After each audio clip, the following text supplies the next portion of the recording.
Hikayat Batu Ampar. Konon ceritanya, ada seorang lelaki Kuma dan Ceking yang hidup di wilayah geografis Kepulauan Riau. Selagi bujang, orang-orang memanggilnya si Badang. Perawakannya kecil, lengannya sepintas mudah patah dan kakinya seperti terkena penyakit lumpuh.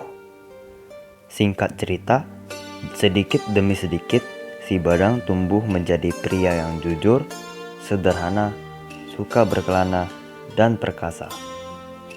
Dari Kepulauan Riau, ia pun berpindah-pindah ke Bintan, Dai, Pulau Buluh, hingga ke Tumasik yang kini dikenal dengan nama Singapura.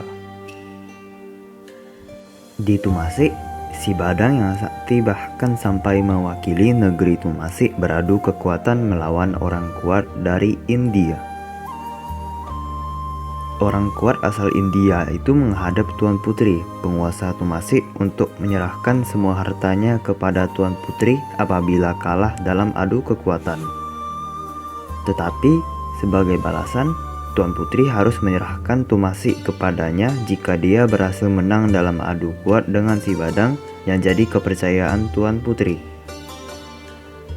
Mengambil tempat di pantai timur Tumasik, persisnya di depan Pulau Sentosa, adu kekuatan pun dimulai.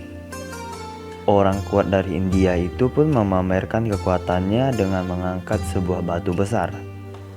Meski beratnya hampir setengah ton, ia mampu mengangkatnya hingga di atas kepalanya. Melihat itu, Tuan Putri gusar dan gugup. Dalam hatinya, ia terus berpikir yang tidak-tidak mengenai nasib negerinya jika si Badang kalah dalam pertandingan. Hingga pada akhirnya, giliran si Badang unjuk kekuatan. Ia menuju ke batu besar yang dapat diangkat oleh lawan tandingnya itu. Sebelum mengangkat batu itu, sejenak ia menghadap ke Gunung Ledang, lalu ke Selat Singapura. Lepas itu, dengan enteng ia mengangkat batu itu dan melambung-lambungkan menggunakan tapak tangan kanannya. Ia kemudian memindahkannya pula ke tapak tangan kirinya. Sejurus berlalu, si Badang mengambil ancang-ancang dan sontak melemparkan batu besar berwarna hitam kemerah-merahan itu ke laut. Batu itu segera melesap ke udara dan akhirnya menghilang dari pandangan. Jadilah si Badang sebagai pemenang. Tuan Putri pun girang bukan main.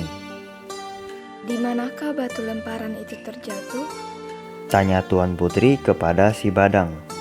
Patik pikir batu itu jatuh dan pecah berserakan di kawasan yang berjarak sekitar 10 mil laut. Dari sini, pada sebuah daratan, tuanku. Jawab si Badang. Merasa tidak puas, Tuan Putri mengirim utusan untuk mencari tahu tempat batu itu jatuh. Bersama si Badang, utusan itu tiba di bagian utara sebuah pulau yang kini dikenal dengan nama Batam. Kepingan-kepingan batu itu tersusun bagus dan indah sehingga membentuk hamparan batu.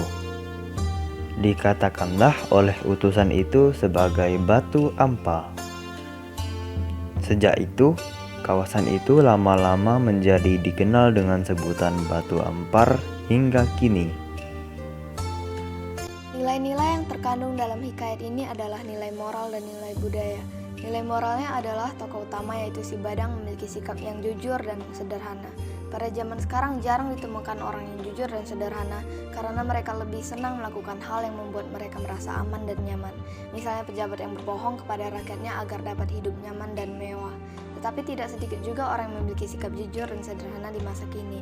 Misalnya pejabat yang taat kepada tugas yang dipercayai oleh rakyat kepadanya dan hidup dengan sederhana. Nilai yang kedua adalah nilai budaya, yaitu saling beradu kekuatan. Di zaman sekarang masih banyak ditemukan orang yang saling bersaing untuk beradu kekuatan satu sama lain, untuk menunjukkan bahwa mereka lebih hebat atau lebih baik dari lawannya. Misalnya orang-orang yang bersaing untuk mendapatkan pekerjaan yang diimpikannya. Tetapi tidak sedikit juga orang yang tidak suka bersaing dan lebih suka menjalin hubungan yang baik dengan orang lain. Misalnya mereka yang suka menolong sesama yang membutuhkan bantuan tanpa mengharapkan imbalan apapun. Terima kasih.